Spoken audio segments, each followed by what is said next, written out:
In the house, on the mantel, there's a lone picture of Felix holding 2-year-old Casey, snapped 13 years ago, long before the string of affairs.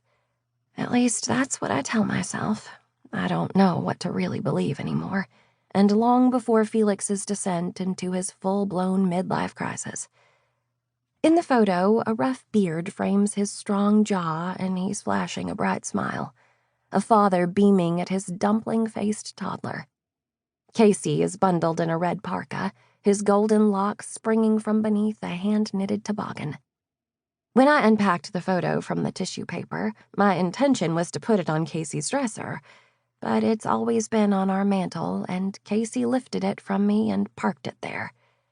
I wasn't in a position to argue with him.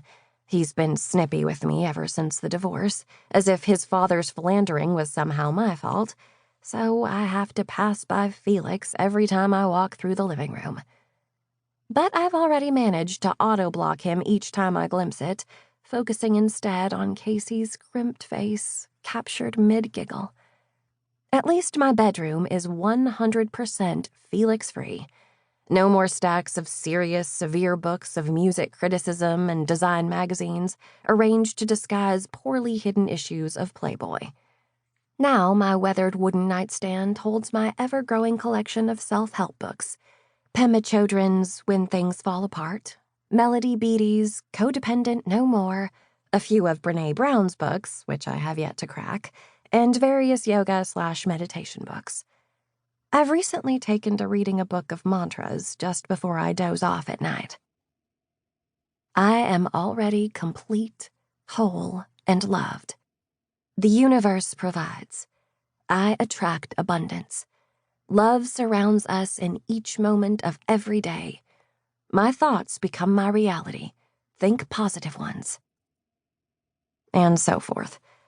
I feel slightly ridiculous chanting these out loud to myself while I'm out in the yard gardening. I realize that most people would cringe if they heard me, but I swear they're already starting to help just a tiny bit. The yard work is helping too, and not just with my sanity. Now that my parents don't have to pay for the landscaping service, they apply the savings to the monthly stipend they give me to keep me and Casey afloat. Between that and living in their rental, my childhood home, rent-free, we just about manage to scrape by each month. Of course, there's alimony and child support, but Felix's lawyer friend managed to ensure the settlement was as favorable to Felix as possible.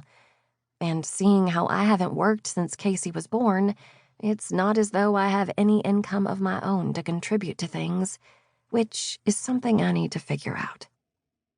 So each morning, I work for an hour or so in the yard, tearing out weeds, plunging my hands into the ruddy clay earth, and sizing up the jade-colored carpet of St. Augustine grass to see where I might lay more beds for tropicals, and possibly even some herbs.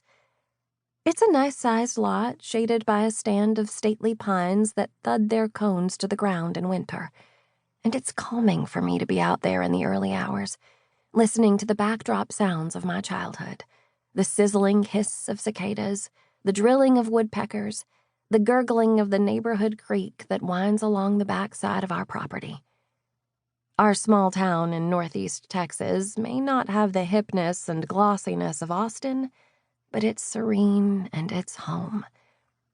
Home. I'm home again.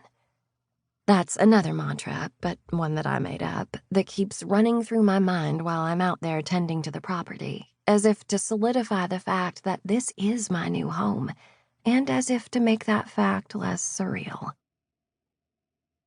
To keep listening to this audiobook, I've left you a link in the description so you can do it, at no cost thanks to Audible's 30-day free trial.